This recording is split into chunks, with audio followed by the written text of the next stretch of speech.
النار، عجیب لوگ ہیں یہ لوگ، یہ کتمان حق والے، یہ حق کو چھپانے والے، یہ جھوٹ کا ساتھ دینے والے اور یہ غلط احکامات پہ چلنے والے. فما اصبرهم علی النار، بڑی ہمت ہے ان کی وہی دوزخ پر.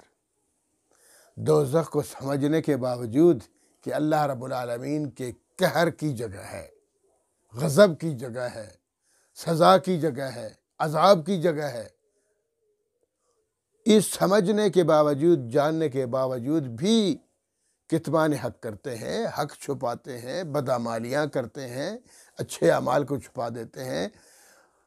تو اس کا مطلب یہ کہ بڑی ہمت ہے ان کی، بھائی جہنم میں جانے کی بڑی ہمت ہے، جہنم کی سزا پانے کی بڑی ہمت ہے، اس کو برداشت کرنے کی بڑی ہمت ہے. اللہ ہمیں ایسی ہمت نہ دے، ایسی ہمت کی توفیق ہمیں نہ دے، بلکہ اللہ رب العالمین ہمیں گناہوں پر توبہ کرنے کی توفیق عطا فرمائے، مغفرت مانگنے کی توفیق عطا فرمائے، استغفار کرنے کی توفیق عطا فرمائے کہ اللہ سابقہ زندگی میں جو کچھ میں نے غلطیاں کی ہیں، اے اللہ میری غلطیوں کو معاف فرما دے.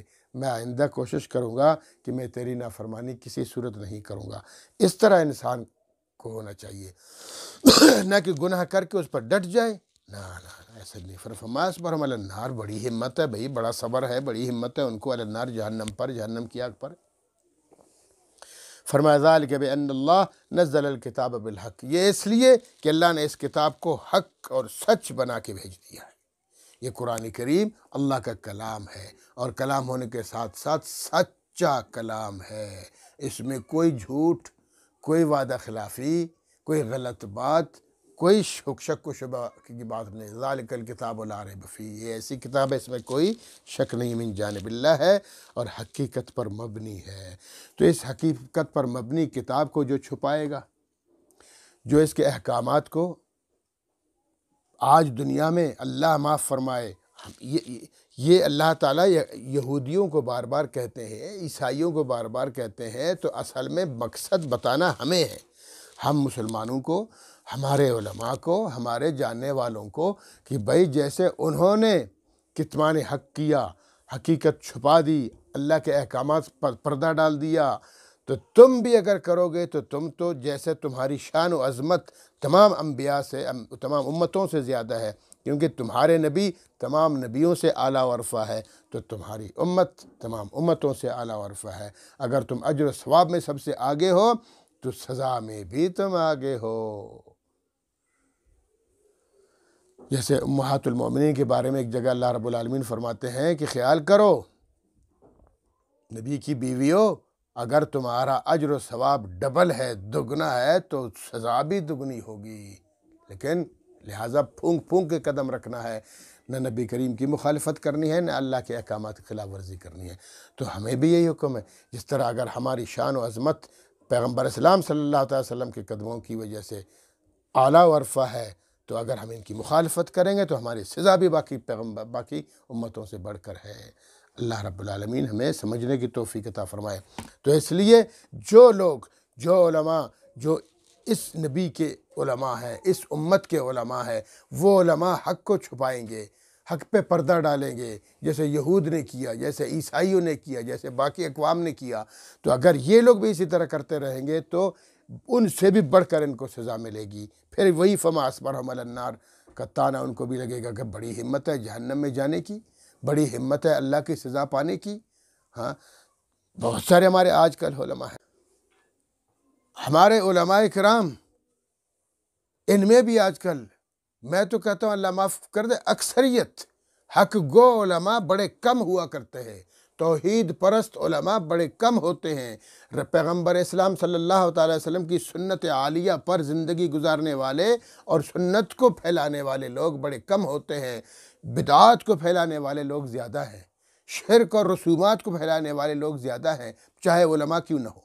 صرف پیٹ پالنے کے لیے بس جناب مزار بنا دیا، بس جناب پیری ہے، مرشدی ہے، گدی نشینی ہے، ڈھول ہے، دھمال ہے، لوگوں کا مجمع ہے، پیسے ہے، بڑا بلڈنگیں کھڑی کی ہوئی ہیں، لوگ آتے ہیں، ان کو بٹورا جاتا ہے، ان کو لوٹا جاتا ہے، ان کو ورغلایا جاتا ہے۔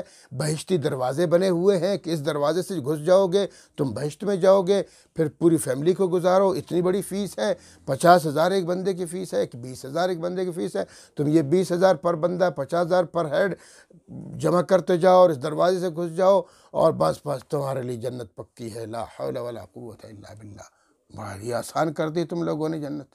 تو یہ جو پیسے والے لوگ ہیں، اس لیے تو یہ زیادہ گمراہ یہی ہوتے ہیں پیسے والے، جب وہ دیکھتے ہیں کہ بھئی جنت پیسوں میں مل رہی ہے، ان کے لیے تو پیسہ کچھ نہیں، ان کے پاس حرام مال بہت زیادہ ہے۔ یہ وزراء، یہ مشیر، یہ بڑے بڑے لوگ، یہ تو بس پیسوں میں ڈوبے ہوئے غرق ہیں، تو ان سے کیا جاتا ہے؟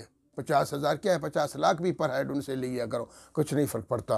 تو بس یہ پھر ہمارے علماء، دین کے مخالف علماء یا علماء بنے ہوئے ہیں، اگر علماء نہیں ہیں علماء بنے ہوئے ہیں، تو دین کو بیچنے والے، بس جناب مزار ہے، لوگوں کی آمد ہے، پھر پتہ نہیں کیا کیا، کب اسلام میں ہے اس طرح کی چیزیں؟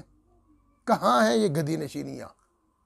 ٹھیک ہے، اصل گدی نشین وہ ہوتا ہے، وہ عالم اور پیر ہوتا ہے جو مکمل طور پر نبی اکرم صلی اللہ علیہ وسلم کی سنت کے مطابق زندگی گزار رہا ہے، توحید پھیلا رہا ہے، وہ تو ہیرو ہے، وہ تو ہماری آنکھوں کی روشنی ہے، وہ ہمارے سر کا تاج ہے۔ لیکن دوسرے نمبر پر جو جھوٹے لوگ ہیں، فراڈی لوگ ہیں، دھوکے باز لوگ ہیں، دین بیچنے والے لوگ ہیں، کتمان حق کرنے والے ہیں، بدعات کو پروموٹ کرنے والے لوگ ہیں، رسومات کو بڑھانے والے لوگ ہیں، اللہ کی توحید پہ پردہ ڈالنے والے اور اللہ کے نبی کی سنت کو چھپانے والے لوگ ہیں، ان پر اللہ کا قہر دنیا میں بھی ہے کہ لوگ ان کو بتا بتا کے کب تک شف کرتے رہو گے؟ آخر تو تمہارا پول کھل جائے گا نا، کب تک لوگوں کو گمراہ کرتے رہو گے؟ کب تک پیسے بٹورتے رہو گے؟ تمہارا انجام دنیا میں بھی رسوا ہو جائے گا، ذلیل و خوار ہو جاؤ گے، اور آخرت میں تو تم ویسے ہی اللہ معاف فرمائے ان ساری آیتوں کی زد میں آ جاؤ گے۔ سحقن سحقن، نبی پاک صلی اللہ علیہ وسلم فرماتے ہیں جو بدعات پھیلانے والے لوگ ہیں، جو رسومات پہ چلانے والے لوگ ہیں، لوگوں کو دین سے ہٹا کے رسومات پہ چلاتے ہیں، بدعات پہ چلاتے ہیں، سنتوں سے ہٹاتے ہیں، توحید سے ہٹاتے ہیں، قیامت کے دن کیا ہوگا؟ سحقن سحقن، اللہ کے نبی دور سے فرمائیں گے پیچھے کر دو، ان کو پیچھے کر دو، انہوں نے میرے بعد میرے دین کو بدل ڈالا تھا۔ اللہ رب العالمین ہمیں سمجھنے کی توفیق عطا فرمائے اور ان غلیظ لوگوں سے بچنے کی توفیق عطا فرمائے، اور اللہ پاک ہمیں حق گو بنائے، حقانیت پہ خود بھی ڈٹنے کی توفیق عطا فرمائے اور دوسروں کو بھی اس سے بچانے کی توفیق عطا فرمائے۔ اس لیے فرمایا ذالک بأن اللہ نزل کتاب الحق، اس لیے کہ قرآن کریم حق پر اترا ہے، یہ حق کتاب ہے، سچی کتاب